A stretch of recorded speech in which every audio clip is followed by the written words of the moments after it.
Everyone, welcome to the line concept. मैं आशीष वर्मा स्वागत करता हूं आप सभी का एक बार फिर द लाइन कंसेप्ट में। और आज हम लोग बात करने जा रहे हैं स्टूडेंट्स हमारे सीरीज लेक्चर 3 के ऊपर। और पिछले वाला लेक्चर हमारा बहुत ही अच्छे तरीके से हो गया था। हमने बात कर ली थी आपसे कुछ क्वेश्चंस के बारे में, और लास्ट वाले लेक्चर में हमने जो आपसे बात करी थी और कुछ होमवर्क मैंने आपको दिया था।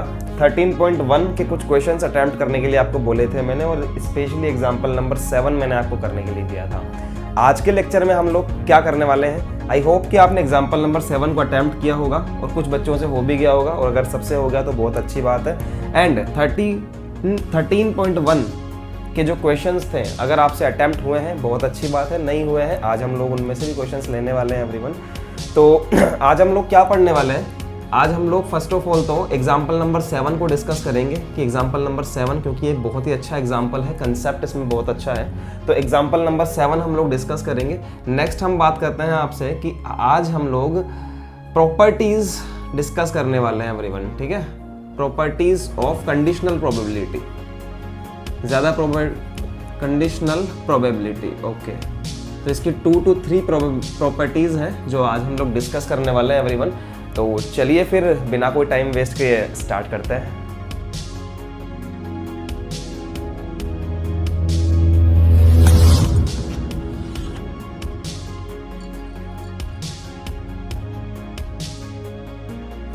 यस एवरीवन, तो ये हमारे पास में एग्जाम्पल नंबर 7 है। देखिए, जिस बच्चे ने एग्जाम्पल नंबर 7 को कर लिया है वो मेरा वीडियो आगे बढ़ा सकता है, और आगे जो हम लोग पढ़ने वाले हैं कंडीशनल प्रोबेबिलिटी की जो प्रॉपर्टीज हम पढ़ने वाले हैं वो देख सकता है एवरीवन। तो जिस बच्चे ने 7 नंबर एग्जाम्पल नहीं करता है वो मेरे साथ में देख सकता है। यहाँ पर देखिए, consider the experiment of tossing a coin. एक कॉइन है आपके पास में और आपको उसको उछालना है और उसका एक्सपेरिमेंट करना है आपको। आपके पास में क्या है भैया, आपके पास में एक कॉइन है, ठीक है, उसको उछालना है और उसके एक्सपेरिमेंट्स को नोटिस करना है।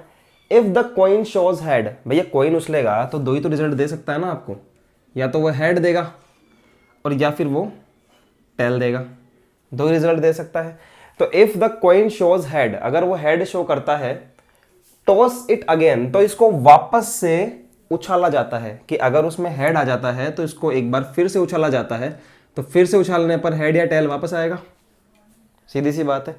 और बट लेकिन इफ इट शोज टेल, अगर वो टेल शो करता है, देन थ्रो अ डाई, तो एक डाई फेंका जाता है, जो पासा है वो फेंका जाता है। तो जैसे ही उसने टेल शो किया तो एक डाइस फेंका गया। अब डाइस पे क्या क्या आ सकते हैं, 1 आ सकता है, 2 आ सकता है, 3, 4, 5 एंड 6 आ सकता है। क्या ये डायग्राम समझ में आया आपको, ठीक है। Throw a die, find the conditional probability of event. आपको कंडीशनल प्रोबेबिलिटी फाइंड करनी है किस इवेंट की सर, किस इवेंट की, दैट कि डाई शो करे a number greater than 4। Die क्या शो करे, एक number greater than 4, given that there is at least 1 tail. तो गिवन दैट के बाद में हमारा सेकंड वाला इवेंट दिया हुआ है, समझ रहे हैं बात को, कि देयर इज एटलीस्ट, कि कम से कम वहां पर एक बार टेल आना जरूरी है, ठीक है। तो आइए सबसे पहले हम लोग इवेंट्स लिख लेते हैं एवरीवन, है ना। हम लोग इवेंट लिख लेते हैं और फिर इसके ऊपर हम लोग काम करना स्टार्ट करते हैं। एक सेकेंड, अगर आपको नहीं दिख रहा है व्हाइट बोर्ड, थोड़ा सा ISO कम कर दें कैमरा का।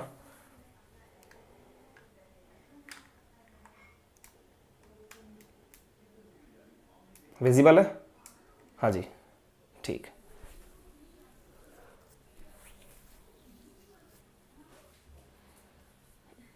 देखिए इवेंट क्या है, the die shows a number greater than 4। The die shows a number greater than 4, 4 से बड़ा नंबर आने की प्रोबेबिलिटी, इवेंट, ठीक है। दूसरा F, there is at least 1 tail, कि कम से कम एक बार टेल आना, event of coming at least 1 tail, कि कम से कम एक बार टेल आना जरूरी है। अब समझिए एक बार मेरी बात को आप, इन प्रोबेबिलिटीज़ को निकालने से पहले हमें ये डायग्राम क्लियर होना चाहिए एवरीवन, ठीक है। हमने इवेंट्स लिख लिए क्योंकि हमें इवेंट्स दिए हुए थे इसलिए। अब एक बार इस डायग्राम पे आ जाओ वापस से, समझिए। जब भैया हमने एक बार कॉइन को उछाला तो हेड आने की प्रोबेबिलिटी 1/2 होगी और टेल आने की प्रोबेबिलिटी 1/2 होगी। देखिए ये चीज़ आपको पता होनी चाहिए, अगर ये चीज़ पता है तो आगे बढ़ पाएंगे। तो इसकी प्रोबेबिलिटी 1/2, इसकी प्रोबेबिलिटी 1/2। अब भैया एक बात बताइए, जब H था आपका हेड आ गया तो हेड के बाद में एक और बार सिक्का फेंका गया था, तो H के साथ में H, यानी कि एक रिजल्ट हो सकता है मेरा HH, एक रिजल्ट हो सकता है ना मेरा HH, H के साथ में H की H आया, दूसरी बार में भी H आ गया, फिर हेड आया, फिर टेल आया, तो यहाँ रिजल्ट बन सकता है मेरा HT। कोई डाउट नहीं है यहाँ तक। तो हेड के पास में प्रोबेबिलिटी है 1/2, इस 1/2 के 2 टुकड़े करने हैं, 1/2 के 2 टुकड़े करने हैं। कितने टुकड़े करने हैं भैया? 2 टुकड़े करने हैं। तो डिवाइडेड बाय 2 कर दो इसको, 1/2 को डिवाइडेड बाय 2 कर दो, 1/2 डिवाइडेड बाय 2, यानी कि एक टुकड़ा हो गया 1/4 और दूसरा भी टुकड़ा कितना हो गया 1/4। तो यानी कि एक टुकड़ा हो गया 1/4 और एक हो गया 1/4, ठीक है। तो इसकी प्रोबेबिलिटी होगी 1/4 एंड इसकी भी होगी एवरीवन 1/4। बात समझ में आई? सिमिलरली देखिए, सिमिलरली कॉइन को उछाला था, टेल की प्रोबेबिलिटी 1/2 है, लेकिन जैसे ही टेल आया वहां पर डाइस फेंका गया था। तो अब डाइस फेंका गया तो कितने रिजल्ट मिले? 1 2 3 4 5 और 6। या मैं ऐसे कह सकता हूं कि टेल आया तो डाइस पे 1 आया, तो रिजल्ट हो सकता है T1। टेल आया तो डाइस पे 2 आया, तो रिजल्ट हो सकता है T2। टेल आया तो डाइस पे 3 आया, तो हो सकता है T3। टेल आया तो डाइस पे 4 आया, और इसी प्रकार से T5 आ गया और इसी प्रकार से T6 आ गया। चलिए भैया आई समझ में। अब टेल की प्रोबेबिलिटी मेरे पास में 1/2 है, इसके करने हैं मुझे 6 टुकड़े, 1 2 3 4 5 और 6 टुकड़े आपको करने हैं टेल की प्रोबेबिलिटी के। टेल की प्रोबेबिलिटी है 1/2, इस प्रोबेबिलिटी के 6 टुकड़े करने हैं, क्योंकि इक्वल चांस है सबके आने के, इन सबके आने के इक्वल चांस है, तो इसके 6 टुकड़े करेंगे। कैसे करेंगे भैया 6 टुकड़े? जब हमें 2 टुकड़े करने थे तो हमने 2 का डिवाइड कर दिया, जब 6 का 6 टुकड़े करने हैं, 6 टुकड़े करने हैं, तो हम 6 से डिवाइड कर देंगे, तो बन जाएगा 1/12। यानी कि एक टुकड़ा मेरा 1/12 होगा, तो सारे टुकड़े ही मेरे 1/12 1/12 1/12 होंगे। यानी कि ये चांस आने की प्रोबेबिलिटी होगी 1/12 1/12 1/12 1/12 1/12 एंड एवरीवन 1/12। क्या ये डायग्राम आपके क्लियर हुआ? अगर ये डायग्राम आपके क्लियर है अब आप काम कर पाएंगे और अब आपके लिए इजी हो जाएगा ये, ठीक है। समझिए, तो the die shows a number greater than 4। एक डाई है जो 4 से बड़ा नंबर शो करता है। तो एक बात बताइए आप मुझे, अगर मैं सैंपल स्पेस लिखना चाहूँ इस डायग्राम से, तो क्या मैं ऐसे लिख सकता हूँ सारे results H H H T H H H T T1 T1 T2 T3 T4 T1 T2 T3 T4 and T5 T6। समझ में आ गई बात? इसमें से मुझे लेना है कि डाई शो कर रहा है ग्रेटर देन नंबर 4, 4 से बड़ा नंबर शो करने वाले रिजल्ट्स कौन कौन से हैं भैया? एक तो ये हो सकता है, एक ये हो सकता है, तो मेरा आ गया T5 एंड T6, 2 रिजल्ट आ सकते हैं। तो अगर मैं PE लिखना चाहूँ बच्चों, तो मैं क्या लिख सकता हूँ? मैं लिख सकता हूँ यहाँ पर 2/5, ऐसा लिख सकता हूँ क्या? अरे नहीं सर, इसके आने की प्रोबेबिलिटी क्या है? T5 के आने की प्रोबेबिलिटी क्या है? T5 की प्रोबेबिलिटी आने की है 1/12, तो इसकी होगी 1/12, ठीक है। फिर ऐड होएगा दूसरा, T6 की प्रोबेबिलिटी कितनी है? 1/12, इसलिए ये निकलवाया है ताकि वहां से आप इजीली ये काम कर सकें। तो यहां पर हमारे पास में आ जाता है 2/12 1/6। समझ में आया इवेंट कि इन दोनों की प्रोबेबिलिटी हमने ऐसे निकाली, पहले इसकी प्रोबेबिलिटी निकाली फिर प्लस इसकी प्रोबेबिलिटी निकाली, ठीक है। अगर आपने सेट पढ़ा हो तो हमें यह समझ में आएगा कि प्लस क्यों लगाते हैं। यूनियन के लिए प्लस लगता है, इंटरसेक्शन के लिए मल्टीप्लाई लगता है, तो यहाँ पर यूनियन वाला काम हुआ है। खैर हम सेट में नहीं जाएंगे, आप ये समझिए कि T5 1/12 रख दिया और प्लस लगा के इसकी प्रोबेबिलिटी रख दी, ठीक है एवरीवन, तो die shows a number greater than 4। ठीक है, एक पल के लिए थोड़ा सा अगर कंसेप्ट सीखना चाहें कि एक बार में तो एक ही रिजल्ट आएगा ना एवरीवन, एक बार में तो एक ही रिजल्ट आएगा, तो या तो ये आ सकता है या ये आ सकता है। तो या के लिए क्या लगता है 11th क्लास का यूनियन लगता है, या तो ये आ सकता है या फिर ये आ सकता है, प्रोबेबिलिटी ऑफ, या तो ये आ सकता है या ये आ सकता है। तो प्रोबेबिलिटी ऑफ दिस यूनियन की जगह प्लस प्रोबेबिलिटी ऑफ दिस। बोलिए बात समझ में आई कि आपको मेरी? अगली बात करते हैं। अब हमारे पास में है event of coming at least one tail, कि कम से कम एक बार तो टेल आना चाहिए। अब कम से कम एक बार का मतलब है कि एक बार तो आना ही चाहिए, 2 बार 3 बार 4 बार आ सकता है, यही तो बात है। तो देखिए event of coming at least one tail, तो कम से कम एक बार आ रहा है। देखो इसमें 1 आ रहा है, 1 1 1 1 1, 6 के 6 में 1 आ रहा है। तो T1 T2 T3 T4 T5 T6। अब इस रिजल्ट में देखिए HT, इसमें भी एक T आ रहा है, तो यहाँ हो जाएगा H, T। तो ये सारे रिजल्ट्स आएंगे एवरीवन, समझ में आ रही है? इवेंट, जब इवेंट घटित होता है ना तो एक बार में एक ही इवेंट घटित होता है, या तो ये आ सकता है या ये या ये या ये या ये या ये या ये। समझ रहे हैं बात को? तो या लग रहा है सबके बीच में, या और या के लिए लगता है यूनियन, और जैसा कि मैंने बताया यूनियन की जगह होता है प्लस 11th क्लास का सेट। ठीक है, तो T1 आने की probability that is 1/12। Similarly plus लगा के T2 की प्रोबेबिलिटी 1/12। इसी तरह से यहाँ भी 1/12, इसी तरह से यहाँ भी 1/12, इसी तरह से यहाँ भी 1/12, इसी यहाँ तक 1/12, 3 4 6 प्लस HT आने की प्रोबेबिलिटी दिस इज 1/4। तो यहाँ पर आ जाएगा 1/4। जब मैं सबको ऐड करूंगा यहाँ पर, देखिए ये सब तो ऐड होके हो गए यहाँ पर 6/12, ये सब तो हो गया 6/12, और ये हो गया 1/4। सबको ऐड किया, कैसे किया भैया? 1/12, 1/12, 2 1/12, 3 1/12, 4 1/12, तो कितनी बार है? 6 बार है। तो multiply by 6 multiply by 1/12, 6 multiply by 1/12, तो 6/12। ठीक है, यहाँ पर हमने क्या किया भैया?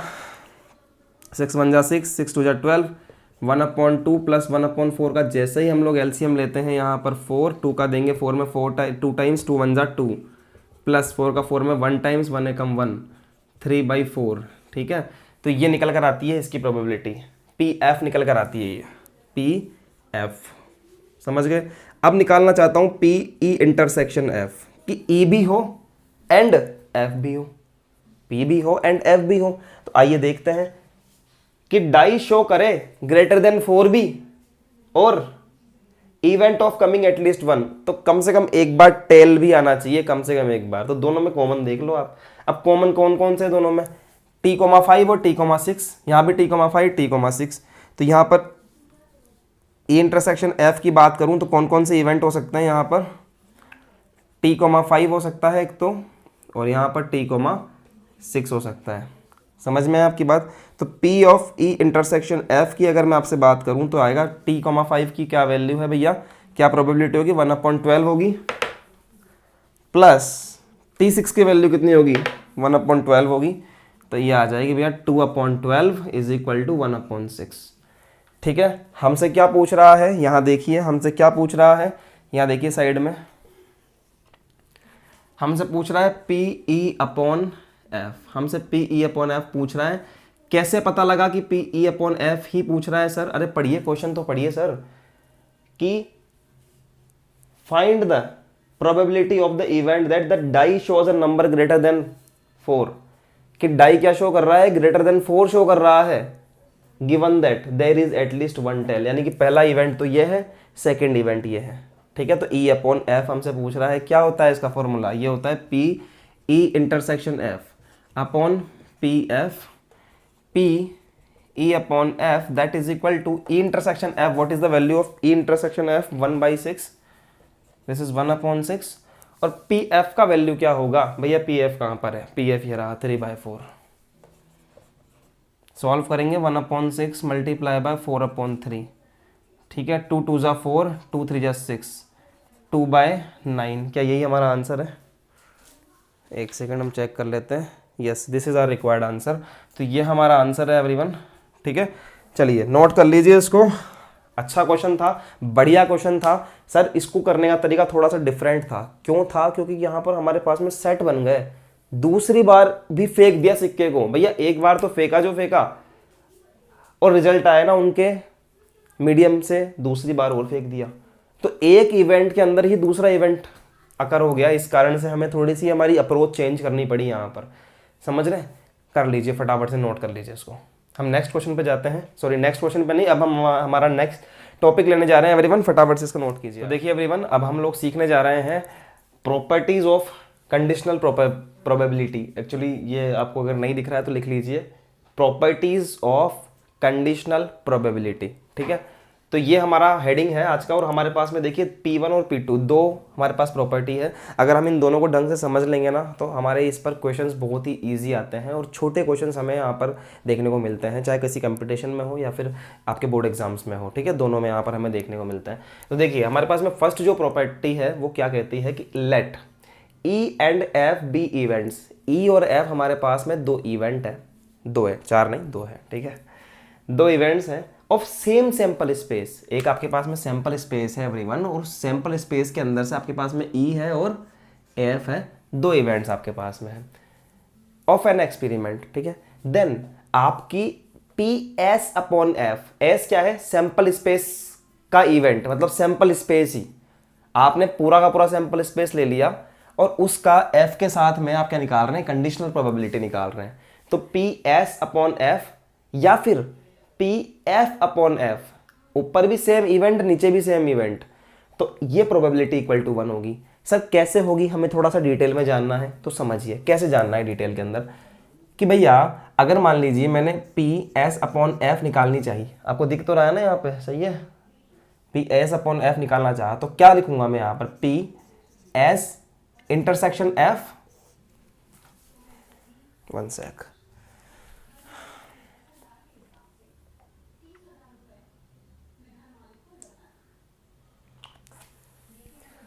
देखिए S अपॉन F क्या मतलब है?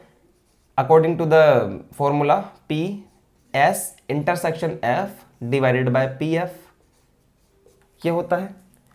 और S का F के साथ में इंटरसेक्शन मैं आपके सामने करना चाह रहा हूं कि S का F के साथ में इंटरसेक्शन क्या होगा।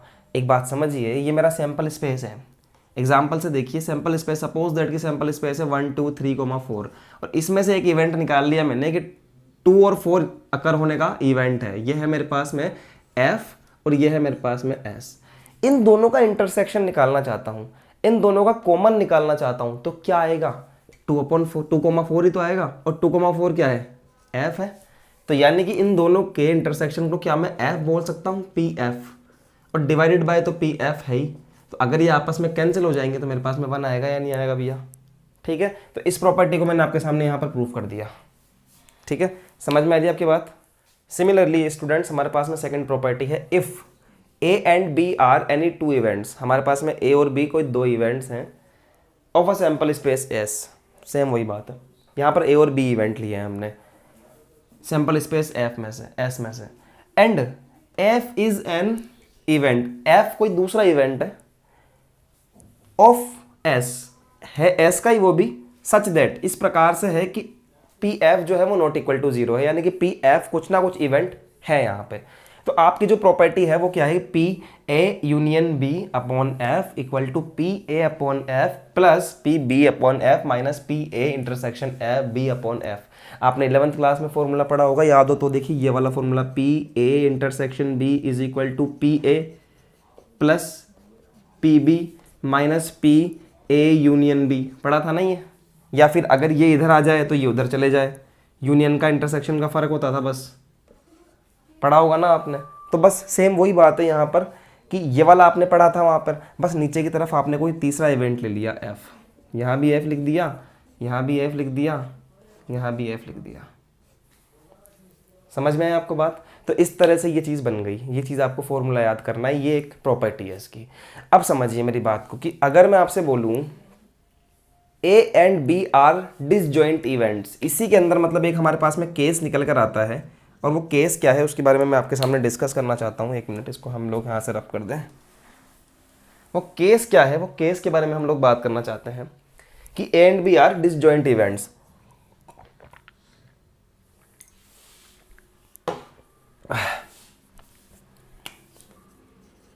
If A and B are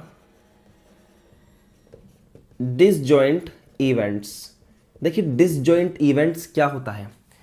disjoint events एक ऐसे इवेंट, दो ऐसे इवेंट्स होते हैं, सॉरी 3 नहीं, 2 ऐसे इवेंट्स होते हैं जो कभी भी एक साथ एक टाइम पे अकर नहीं हो सकते। What are the disjoint events?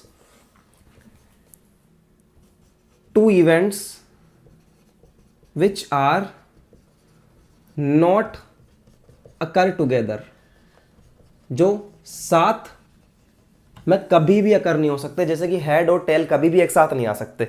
एक इवेंट है हेड आने का, एक इवेंट है टेल आने का, तो हेड और टेल कभी भी एक साथ नहीं आएंगे।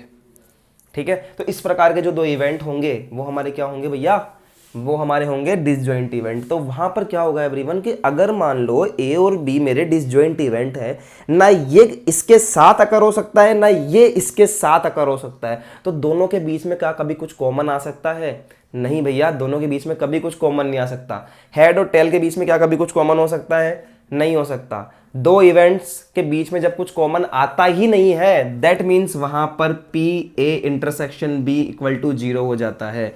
ये डिसजॉइंट इवेंट्स की कंडीशन है। और जब पी ए इंटरसेक्शन बी 0 हो गया, actually P A intersection B अगर 0 हो गया आपका, तो क्या बचेगा? सिर्फ और सिर्फ ये।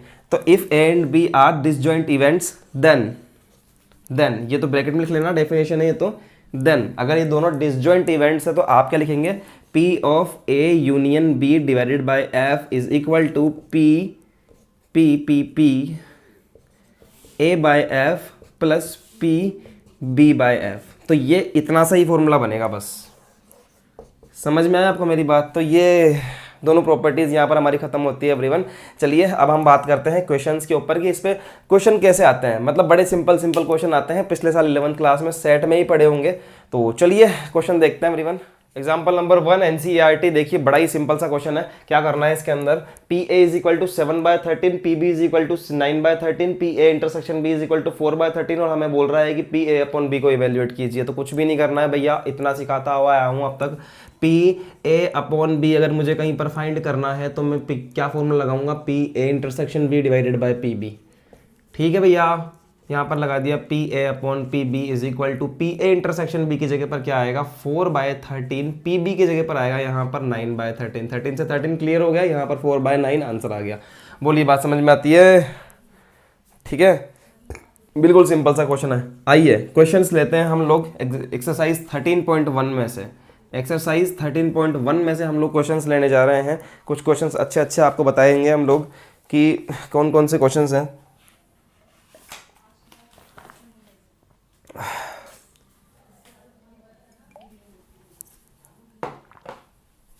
आपको क्वेश्चन लेने जा रहे हैं। देखिए एग्जांपल क्वेश्चन नंबर 1, हिंट दूंगा, करिएगा वीडियो को पॉज करके। क्वेश्चन नंबर फर्स्ट देखिए, गिवन दैट आपको दिया हुआ क्या क्या है? पीई दिया हुआ है आपको 0.6 एंड पीएफ दिया हुआ है आपको 0.3 एंड पीई इंटरसेक्शन एफ दिया हुआ है आपको 0.2 और आपसे कह रहा है एवरीवन कि आप फाइंड कीजिए P E upon F find कीजिए और आपको कह रहा है कि पी एफ अपॉन ई आप फाइंड कीजिए। दोनों मुझे फाइंड करने हैं। कर सकते हैं भैया, कैसे कर सकते हैं? अब ये भी सिखाया मैंने। पी ई इंटरसेक्शन एफ तो ऊपर लेंगे, नीचे की तरफ आएगा पी एफ। ये फॉर्मूला हमें याद है, नीचे की तरफ पी एफ आता है। ये वाला देखिए कैसे निकालेंगे? पी ई इंटरसेक्शन एफ तो एज इट इज़ आएगा, या फिर मैं एफ इंटरसेक्शन ई लिख सकता हूँ, बात तो बराबर ही है, उसमें कोई दिक्कत वाली बात नहीं है। तो यहाँ आएगा पी ई। देखिए पी ई इंटरसेक्शन एफ का वैल्यू कहाँ पर है? देखिए ये रहा 0.2 डिवाइडेड बाय पी एफ कितना है? This is 0.3। पॉइंट से पॉइंट उड़ गया तो क्या आ गया? 2/3। वैसे ही पी एफ इंटरसेक्शन ई निकालना चाहता हूँ। ये ई इंटरसेक्शन एफ ए की बात है भैया, कोई प्रॉब्लम वाली बात नहीं है। तो पी एफ इंटरसेक्शन ई क्या है? 0.2। पी ई कितना है? 0.6 है। पॉइंट से पॉइंट यहाँ उड़ा दिया, 2 1 जा 2, 2 3 जा 6। 2 1 जा 2, 2 3 जा 6। समझ में आई आपकी बात? थोड़ा सही से लिख दें इसको। तो 2/3 यहाँ पर हमें देखने को मिलता है। ठीक है भैया, तो ये बात हमारे यहाँ पर समझ में आ गई। क्वेश्चन नंबर 2 देखिए, कंप्यूट। देखिए, अरे वाह, बहुत अच्छी बात है। कितना सिंपल सा क्वेश्चन आ गया कि PA/B फाइंड करने के लिए बोला है। क्या दिया हुआ है मुझे यहाँ पर? मुझे दिया हुआ है PB दिया हुआ है 0.5 एंड एवरीवन मुझे PA इंटरसेक्शन B दिया हुआ है 0.32। अरे क्या करना है भैया इसमें? इसमें तो कुछ करना ही नहीं है। PA/B निकालना है, तो PA इंटरसेक्शन B का formula divided by PB, value put कर दो, आंसर आ जाएगा 0.32। ये सारे क्वेश्चंस आप कर सकते हैं, इसमें कुछ भी नहीं है। जिन बच्चों को लग रहा है कि मैं कर सकता हूँ, वीडियो को पॉज करो, खुद से करो। डिवाइडेड बाय PB यानी कि 0.5 आ गया, पॉइंट से पॉइंट उड़ गया। अरे नहीं, पॉइंट से पॉइंट नहीं उड़ेगा सर, यहाँ 2 नंबर के बाद पॉइंट है या सिंगल नंबर के बाद पॉइंट है। यहाँ से पॉइंट हटा, नीचे लगा 100, यहाँ से पॉइंट हटा, ऊपर लगा 10, बीच में मल्टीप्लाई, 0 से 0 उड़ गया, तो यहाँ क्या बच गया 32 डिवाइडेड बाय 50, डिवाइड दे देना, आंसर आ जाएगा। ठीक है, तो अब देखिए एग्जाम्पल नंबर 3 हमने कर लिया क्या? नहीं, 3 नहीं किया हमने। और अब देखिए एग्जाम्पल नंबर 3 आप कर सकते हैं क्या इसका? आइए अटेम्प्ट मारते हैं एग्जाम्पल नंबर 3 पे। अगर आपके पास बुक है तो मेरे साथ साथ करना स्टार्ट कीजिए, और नहीं है बुक, फ़ोन में तो होगी, तो करना स्टार्ट कीजिए, और नहीं आ रहा है तो मेरे साथ साथ देखिए बोर्ड पे, इसको नोट करिए फटाफट से। चलिए देखिए एवरीवन, ये हमारे पास में है क्वेश्चन नंबर 3 NCERT 13.1 एक्सरसाइज। चलिए देखते हैं। हमारे पास में PA दिया हुआ है, PB दिया हुआ है, PB/A दिया हुआ है, और फाइंड करना है PA इंटरसेक्शन B। तो आप मुझे बताइए, ये तो मुझे फाइंड करना है, कैसे काम करूंगा? देखिए मुझे दिया हुआ क्या है, मुझे दिया हुआ है PB/A। तो अगर मैं इसका फॉर्मूला लिखना चाहूँ तो क्या लिख सकता हूँ? PB intersection A divided by PA, यही तो लिख सकता हूँ। ये मुझे दिया हुआ है, ये मुझे दिया हुआ है, तो क्या मैं इसको इधर क्रॉस मल्टीप्लाई कर लूँ? PB/A multiply by PA is equal to PB intersection A। और आपको ये तो पता ही है कि B इंटरसेक्शन A हो चाहे A इंटरसेक्शन B हो, बात एक ही है। ठीक है, तो PB/A का वैल्यू कहाँ दिया हुआ है? 0.4 मल्टीप्लाई बाय PA दिया हुआ है 0.8। तो आंसर हमारा आ जाएगा PA इंटरसेक्शन B का 4 8 जा 32, 2 नंबर के बाद पॉइंट लगेगा, तो ये हमारे पास में आंसर आ जाएगा। बोलिए, समझ में आई बात? कितना सिंपल क्वेश्चन है, सारे कॉन्सेप्ट समझने की कोशिश कीजिए। मेरे से बोला किसी ने कि PA/B निकालिए, अरे तो भैया कैसे निकलेगा? PA intersection B divided by PB। A intersection B का वैल्यू अभी अभी हमने निकाला 0.32, 0.32 नहीं 0.32। PB क्या है? 0.5, वो अभी थोड़ी देर पहले रिपीट हुआ था, वो same calculation. A union B, हाँ भैया यहाँ पर आएगा मजा, यहाँ आएगा मजा, ये मुझे निकालना है। तो अभी अभी एक फॉर्मूला बताया था थोड़ी देर पहले, क्या बताया था? कि PA यूनियन B का फॉर्मूला होता है PA plus PB minus PA intersection B। याद है 11th क्लास का सेट फॉर्मूला? नहीं है तो अभी नोट कर लो। ठीक है, चलिए ये मुझे निकालना है PA यूनियन B, तो PA लगाइए वहाँ से 0.8, PB लगाइए वहाँ से 0.5 माइनस PA इंटरसेक्शन B क्या आया था? 0.32। इन दोनों को हमने ऐड किया तो कितना आएगा यहाँ पर? 5 and 8 13 का 1.3 आ जाएगा, ये 1.3 माइनस 0.32। ठीक है, किसी बच्चे को अगर लेस करना नहीं आता है, ऐड करना नहीं आता है, ऐसे ऐड करना है भैया, 0.8 एंड 0.5 13 आएगा। समझ में आ रही है? यहाँ पॉइंट लगेगा, 1 नंबर के बाद पॉइंट लगेगा। अगर दोनों मल्टीप्लाई में होते हैं तो 2 नंबर के बाद पॉइंट लगेगा, एक तो इसका और एक इसका 5 का। ओके, चलिए अब इनको लेस कैसे करना है? 1.3, पॉइंट के नीचे पॉइंट बिठाओ, 32 लगाओ, यहाँ पर मन से 0 मान सकते हैं। समझ में आया? 10 में से 2 जाएगा तो 8 बचेगा, यहाँ पर बचा 2, इधर से एक कैरी लिया, 12 में से 3 जाएगा तो 9 बचेगा, तो 0.98। मेरे पास में आंसर क्या आएगा एवरीवन? मेरे पास में आंसर आएगा 0.98।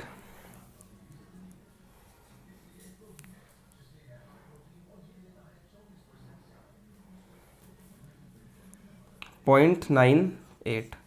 समझ में आया आपके? तो इस तरह से हम लोग इस वाले क्वेश्चन को करेंगे। इसी तरह से देखिए क्वेश्चन नंबर 4 कैसे करेंगे, आप करके देखेंगे। अभी आप करेंगे इस क्वेश्चन को। देखिए हमें क्या बोल रहा है वो कि पी ए यूनियन बी मेरे पास में मुझे फाइंड करना है। मेरे पास में दिया हुआ है इफ 2PA दिया हुआ है मुझे PB के इक्वल, और दिया हुआ है 5/13 एंड मुझे गिवन है PA/B इज इक्वल टू 2/5। ठीक है, कैसे करना है देखिए। 2PA equal to PB equal to this, यानी कि PB का वैल्यू तो मेरे को क्लियर है कि PB का वैल्यू तो 5/13 है, लेकिन ये वाला वैल्यू इसके इक्वल है। तो एक बार रख के देखिए कि 2PA इक्वल टू 5/13। PA को यहां पर लिखिए एज इट इज, इस 2 को ले जाइए नीचे, तो 5/2 डिवाइडेड बाय यहां पर आएगा 13। ठीक है, ओके 5/26। तो ये मेरे पास आ गया PA का वैल्यू। क्या पूछ रहा है? A यूनियन B पूछ रहा है। तो हम पहले तो क्या करेंगे, जो चीज़ हमें दी हुई है उसको लिखेंगे। ठीक है, जो चीज़ हमें दी हुई है PA/B मुझे दिया हुआ है, और इसका फॉर्मूला क्या होगा? इसका फॉर्मूला होगा PA intersection B divided by PB। तो PA/B दिया हुआ है 2/5। A इंटरसेक्शन B में निकालना है मुझे, तो मैं क्या करूंगा, PA इंटरसेक्शन B निकाल लूंगा, और PB का वैल्यू क्या होगा? 5/13। समझ में आ रही है बात? इस पूरी की पूरी क्वांटिटी को इधर मल्टीप्लाई कर दिया, तो 2/5 मल्टीप्लाई बाय 5/13, पूरी की पूरी quantity as it is multiply हो जाएगी। PA इंटरसेक्शन B, देखिए 5 से 5 cancel, 2 divided by 13 PA intersection B। बोलिए समझ में आई बात? अब आप में से बच्चे बोलेंगे कि सर हमें तो यूनियन फाइंड करना था, आपने तो इंटरसेक्शन फाइंड कर दिया। अरे भैया मेरी बात समझिए आप, कि जब तक आप इंटरसेक्शन नहीं निकालेंगे तब तक आप यूनियन नहीं निकाल सकते। अगर आपको इंटरसेक्शन पता लग गया तो ये फॉर्मूला लगा के आप यूनियन निकाल लेना ना। तो अब लगाएंगे यहाँ पर PA यूनियन B का फॉर्मूला क्या होता है? ये होता है, देखिए इसको नोट कर लीजिए आप। ठीक है, ये एज इट इज यहाँ पर लिख लीजिए। फॉर्मूला हर बार लिखिए क्वेश्चन के अंदर, ताकि आपको याद हो जाए। ठीक है, ऐसे याद करोगे ना लेके कि हाँ ये ऐसे ऐसे ऐसे ऐसे ऐसे, कभी याद नहीं होगा। लेकिन क्वेश्चन के साथ साथ फॉर्मूला लिखेंगे तो हमेशा याद होगा। ठीक है, तो यहाँ लगाया हमने, पहले लिखेंगे हम लोग PA क्या है 5/26 प्लस, फिर लगाएंगे हम लोग PB 5/13 माइनस कर देंगे A यूनियन B। ठीक है, A यूनियन B तो है, A इंटरसेक्शन B को माइनस कर देंगे, ये रहा 2/13। सॉल्व करेंगे एवरीवन, तो यहाँ आएगा 26, 5 + 10 - 4, 5 + 10 15, 15 - 4 11/26। तो हमारे पास आंसर क्या है यहाँ पर? 11/26। ठीक है एवरीवन, तो जो हमें दिया हुआ है उसी का फॉर्मूला लगाओ आप, और जिसका वैल्यू दिया हुआ है फिर ऐसे कैसे रख दो तो आपका आंसर आ जाएगा। ठीक है, चलिए फटाफट से नोट कर लीजिए एवरीवन इसको। एक लास्ट क्वेश्चन मैं आपके लिए दे रहा हूं करने के लिए, ये मैं नहीं करवाऊंगा आपको। एग्जाम्पल नंबर 5 है, सॉरी क्वेश्चन नंबर 5 है, ये आप लोग करेंगे। चलिए इसको नोट करिए फटाफट से। तो अब हम आपको देने जा रहे हैं एक बढ़िया सा क्वेश्चन। क्वेश्चन नंबर 5 है कि PA आपको दिया हुआ है, PB आपको दिया हुआ है, PA इंटरसेक्शन B आपको दिया हुआ है 7/11। आपको फाइंड करना है PA intersection B, PA/B and PB/A, तीनों के तीनों आपको फाइंड करना है। पहले जो हमने 4 क्वेश्चन कर लिए हैं तो ये इजीली आपसे हो जाएंगे। दूसरी बात ये कि आपको 6 से लेकर के 9 तक के क्वेश्चन करने हैं, बिल्कुल इजी क्वेश्चन है। E/F निकालना है 6 से लेकर के 9 तक के अंदर, क्या निकालना है? PE/F निकालना है। सिंपल फॉर्मूला आपको पहले बहुत बार सिखा चुका हूं, और यही फॉर्मूला लगेगा 6 से लेकर के 9 तक। तो 4 क्वेश्चन आपको दे रहा हूं करने के लिए, सिंपल क्वेश्चंस हैं, करिए एवरीवन। और अब मैं आपसे मिलूंगा एवरीवन नेक्स्ट वाले लेक्चर के अंदर, और बात करूंगा आपसे 13.1 के सारे क्वेश्चंस के बारे में, जिनमें से 5 तो मैंने करवाई दिए हैं। 6 से लेकर के 9 तक आप कर लेंगे, और 10 से लेकर के जो आगे के क्वेश्चंस होंगे उसके कंसेप्ट हम लोग देखेंगे एवरीवन बड़े ही अच्छे मैनर के अंदर, और सीखेंगे पूरे कॉन्सेप्ट्स को। और फिर चलते हैं, फिर नेक्स्ट बातें आपसे अगले लेक्चर में ही करते हैं। चलिए फिर आज के लिए ऑल द बेस्ट एवरीवन।